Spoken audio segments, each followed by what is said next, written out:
What if I told you that the White House, the symbol of American democracy, was built by enslaved people who were denied the freedom it represents?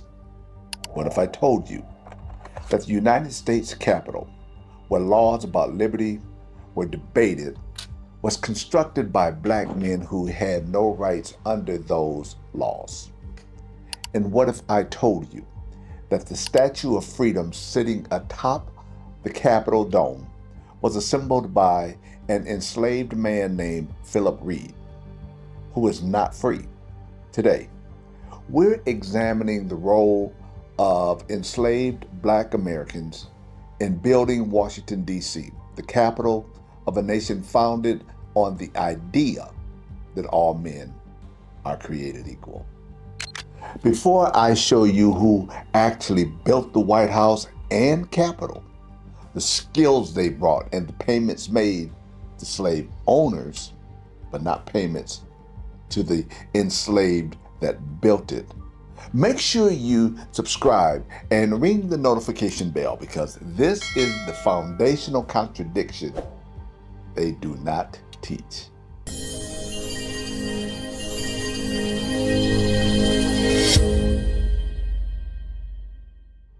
Now, before we dive into the labor crisis of the 1790s, the enslaved craftsmen who shaped these buildings, and Philip Reed's role in assembling the Statue of Freedom, make sure you're subscribed.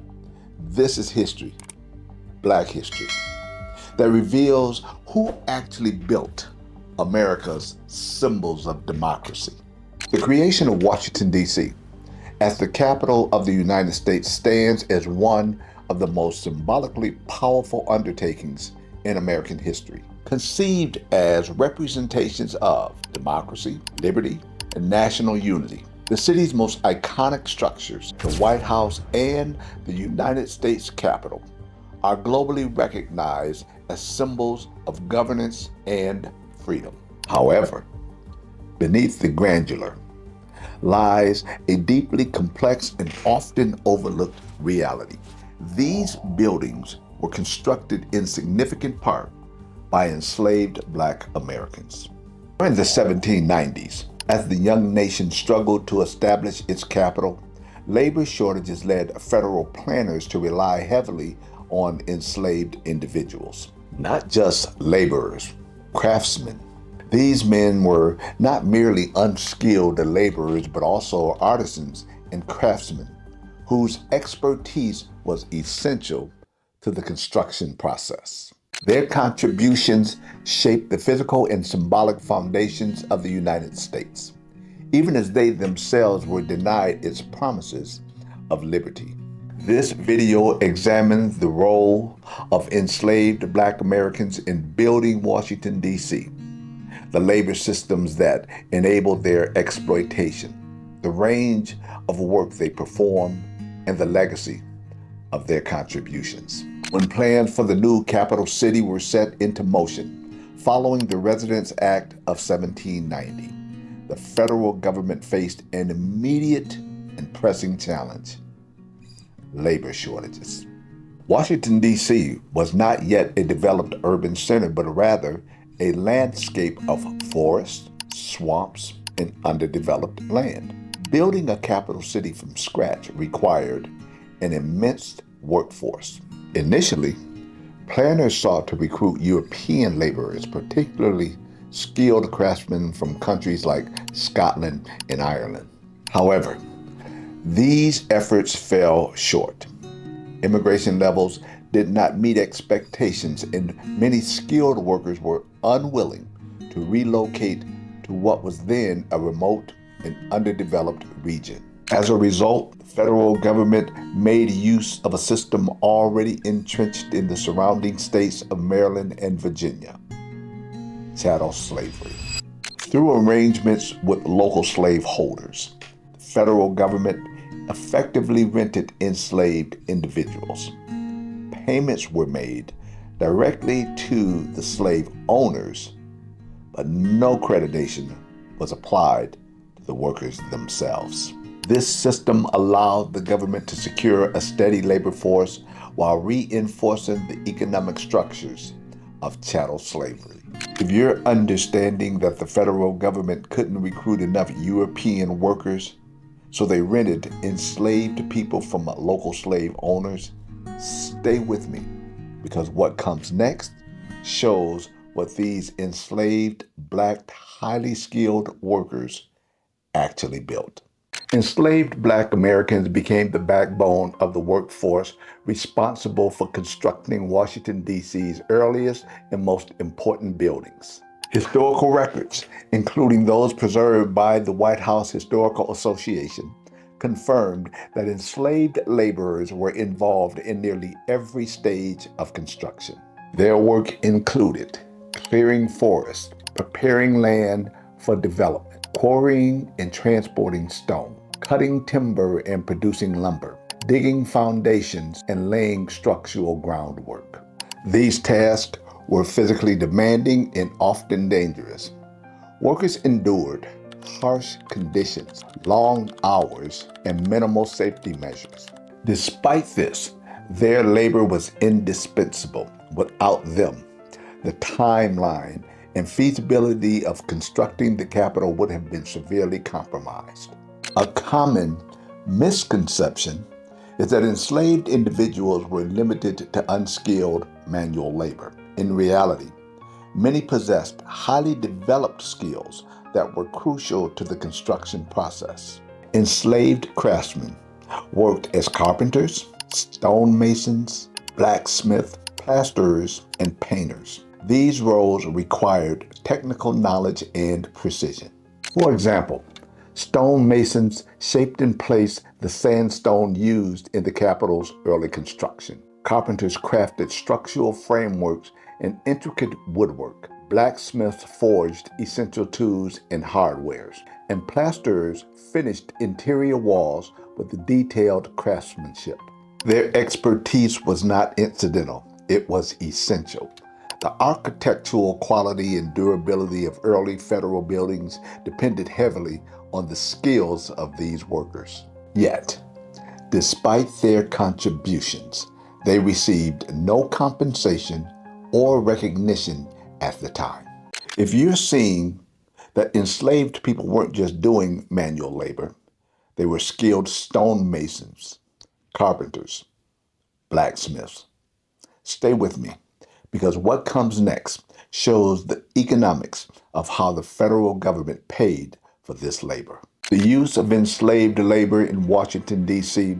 was not only a matter of necessity, but also of economic convenience. The federal government entered into a financial agreement with slave owners, paying them for the labor of the enslaved people. Records show the slave owners received wages for each worker. Payments varied depending upon the skill level of the enslaved person, and the enslaved workers themselves received nothing. The federal government, founded on principles of freedom and equality, directly participated in and benefited from the institution of slavery. The labor that built the nation's most important democratic institutions was extracted through coercion and exploitation. One of the most compelling examples of enslaved craftsmanship is the story of Philip Reed, an enslaved man who played a critical role in the creation of the Statue of Freedom. The Statue of Freedom, which sits atop the Capitol dome, is a powerful symbol of liberty. However, its assembly depended heavily on Reed's expertise. The statue had been cast in sections in Italy and shipped to the United States, but assembling it proved challenging due to the complexity of the design. Reed, who was skilled in metalwork and casting techniques, was instrumental in solving these challenges. He oversaw the process of separating and reassembling the statue's sections, ensuring that it could be successfully installed atop the dome. Ironically, while the statue represents freedom, the man who helped bring it to life was himself enslaved at the time. Reed's contribution underscores the broader paradox of American history. the coexistence of ideas of liberty with the reality of human bondage. The daily experiences of enslaved workers in Washington, D.C. were marked by hardship and control. They lived under constant supervision and had little autonomy over their lives. Housing conditions were often poor, and access to adequate food and medical care was limited. Work days were long and physically taxing. Tasks such as hauling heavy stone or cutting timber required immense strength and endurance. Injuries were common, and there was little recourse for those who were hurt. Despite these conditions, enslaved individuals formed communities and developed strategies for resilience. Oral traditions, cultural practices, and mutual support helped sustain them through the challenges of their circumstances. Now, if you're connecting how Philip Reed assembled the Statue of Freedom while being enslaved himself, don't go anywhere, because what comes next examines the foundational contradiction of a nation built on freedom. The reliance on enslaved labor to build the nation's capital presents a profound contradiction. The United States was founded on the principles articulated in documents like the Declaration of Independence, which proclaimed that all men were created equal. The physical structures that housed the government were built by individuals who were denied even the most basic human rights. This contradiction was not lost on contemporaries. Some leaders and observers recognized the moral inconsistency, though meaningful action to address it was limited at the time. The presence of slavery in the nation's capital became a point of tension that would continue to shape American political and social discourse. For much of American history, the contributions of enslaved Black Americans to the construction of Washington, D.C. were largely overlooked. Textbooks and public narratives often focus on the architects, planners, and the political leaders, neglecting the laborers who made the vision a reality. In recent decades, there has been a growing effort to acknowledge and honor these contributions. Historical research, public memorials, educational initiatives, and videos like you're seeing now have brought greater attention to the role of the enslaved workers. Organizations like the White House Historical Association have played a key role in documenting and sharing this history. Exhibits and publications now highlight the essential contributions of enslaved individuals, ensuring that their stories are not forgotten. The legacy of enslaved labor in Washington, D.C. extends beyond the physical structures themselves. It serves as a reminder of the complexities and contradictions that have shaped America. Why does this matter? Understanding this history is essential for several reasons. Historical accuracy. A complete account of the nation's founding must include the contributions of enslaved individuals. 2. Moral reflection.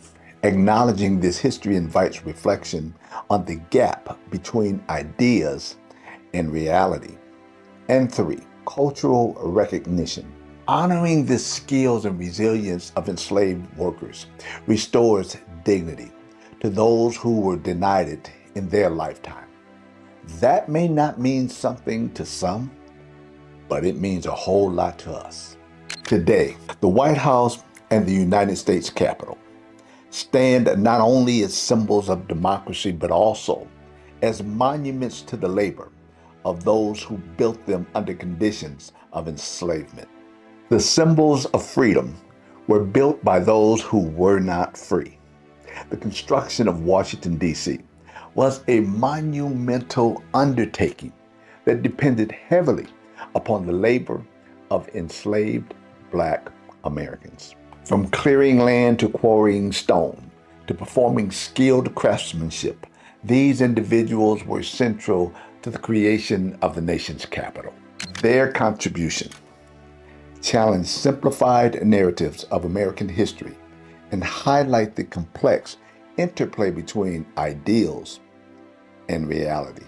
The story of Philip Reed and the Statue of Freedom serves as a powerful symbol of this complexity.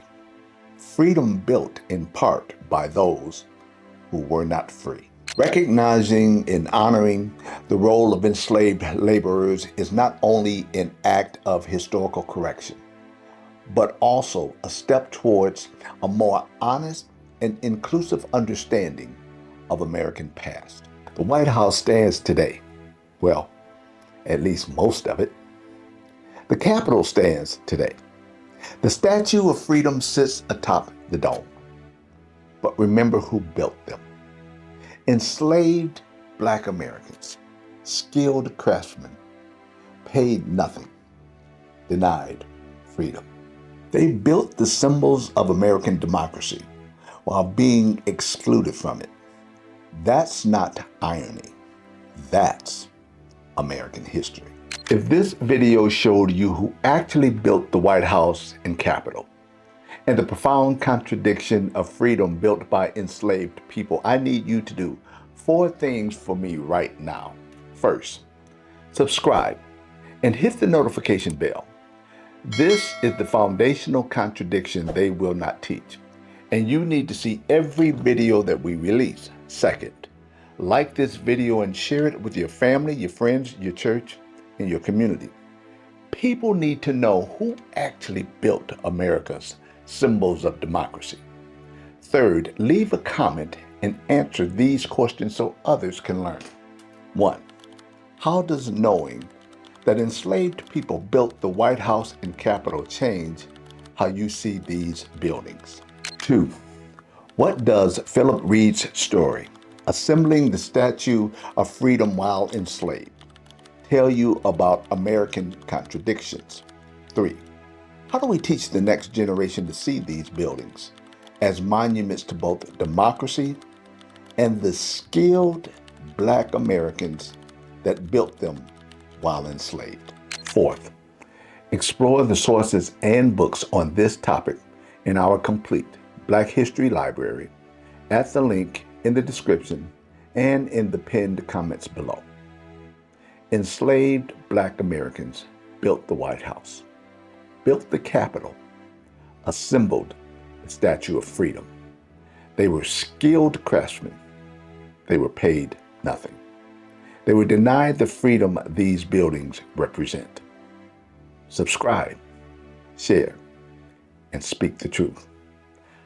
I'll see you at the next video.